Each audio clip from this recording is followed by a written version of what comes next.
नमस्कार, बहुत स्वागत है। अस्थायी तौर पर काम करने वाले कर्मचारियों के लिए बड़ी खबर है। हाई कोर्ट मध्य प्रदेश की तरफ से एक आदेश जारी करके इस तरह के अस्थायी कैडर के जो भी कर्मचारी हैं, चाहे वो डेली वेजेस हो, अस्थायी हों या फिर संविदा बेसिस हों या फिर अतिथि शिक्षक हों, इस तरह के कोई भी कर्मचारी हैं जिन्होंने 10 साल की सेवा को पूरा किया है बतौर जहां पर वह काम कर रहे हैं, तो उनको नियमित करने संबंधी हाई कोर्ट जबलपुर की तरफ से आदेश है। पूरा अपडेट यहां पर आपको दिखाएंगे, वीडियो को पूरा देखिएगा। 10 वर्ष से अधिक कार्यभारी सेवा वाला पा लेता है नियमित का दर्जा, ऐसा मध्य प्रदेश हाई कोर्ट जबलपुर की तरफ से एडवाइजरी जारी करते हुए कहा गया है। पूरा वीडियो देखिएगा, बड़ा ही इम्पोर्टेंट है। साल 2025 का महत्वपूर्ण फैसला है।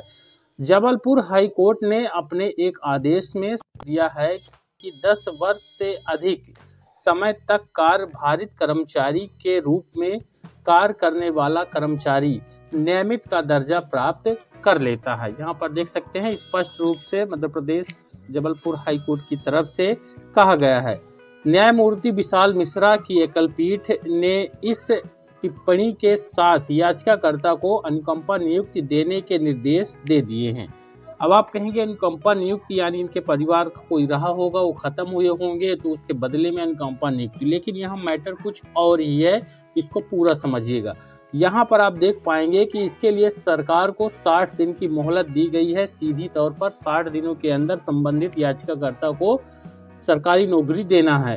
याचिकाकर्ता ग्राम बूढ़ा, जिला शहडोल निवासी भगवान दास शर्मा की ओर से अधिवक्ता दिनेश उपाध्याय ने पक्ष रखा है। ध्यान रखिएगा, भगवान दास शर्मा की ओर से यह यहाँ पर याचिका लगाई गई है। उन्होंने दलील दिया है कि याचिकाकर्ता के पिता महेश प्रसाद शर्मा का स्वास्थ्य खराब होने के कारण, यानी महेश प्रसाद जो हैं, ये महेश प्रसाद शर्मा जो हैं, इनका 1985 में स्वास्थ्य खराब हुआ। उनकी जगह 1985 में उनकी मां गणेश बाई को नियुक्ति दी गई। ये संबंधित सरकारी कर्मचारी थे महेश प्रसाद शर्मा। इनका तबीयत खराब हुआ, इनकी जगह इनकी पत्नी गणेश बाई की नियुक्ति संबंधित विभाग पर की गई। उन्हें नियमित वेतनमान प्राप्त होता रहा। 10 वर्ष व 20 वर्ष की सेवा पूरी करने पर समयमान वेतनमान भी इनको दे दिया गया। यानी वह सरकारी नौकरी में नहीं थी, उनकी पत्नी, वह पति नौकर थे। तबीयत खराब हुई, पत्नी को रखा गया उनकी जगह कि काम प्रभावित न हो, और उसके बाद उनको समय समय पर समय वेतनमान दिया गया। अब वर्ष 2014 में आवेदक की मां यानी जो गणेश बाई थी, उनका निधन हो गया 2014 में। अब मैटर फंस गया कि नौकरी किसको मिले, क्योंकि नौकरी में तो पिता थे, फिर माता उनकी जगह वैकल्पिक तौर पर काम कर रही थी। अब बेटे ने क्या किया कि आवेदक ने अनुकंपा नियुक्ति हेतु आवेदन कर दिया, लेकिन विभाग ने यह कहते हुए उसे निरस्त कर दिया था कि आवेदक की जो मां वह हैं कार्यभारित कर्मचारी थी, यानी वह नौकरी में नहीं थी, उनके बदले में काम कर रही थी। ऐसा कहकर उन्होंने आवेदन को निरस्त कर दिया।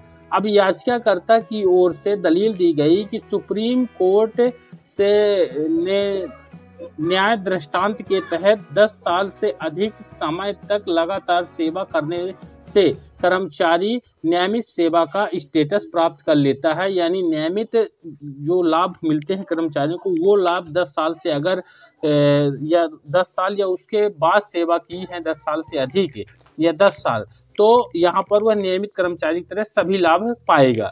ये ऐसा सुप्रीम कोर्ट ऑफ भारत की तरफ से यहाँ पर निर्देश है। अब आवेदक की मां को निष्कासित कर्मचारियों की भांति सभी लाभ प्रदान किए गए हैं, एवं उनका जो पीपीओ भी है वह मध्य प्रदेश यहाँ पर सिविल सर्विस नियम के तहत जारी किया गया है। यानी इनकी माता का पीपीओ जो है बना हुआ है। तो यहाँ पर आपको समझना पड़ेगा कि सुप्रीम कोर्ट का जो ये यहाँ पर हवाला दे करके ये फैसला आया हुआ है, इसके तहत जो अतिथि शिक्षक हैं या इसी तरह के और कर्मचारी हैं जो 10 साल सेवा दिए हैं, उनको भी लाभ इसी तरह मिल सकता है।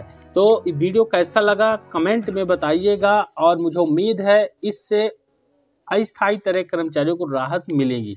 इसको ज़्यादा से ज़्यादा लाइक कर दीजिए, शेयर कर दीजिए। चैनल पर नए हैं तो सब्सक्राइब भी कर लीजिएगा। धन्यवाद।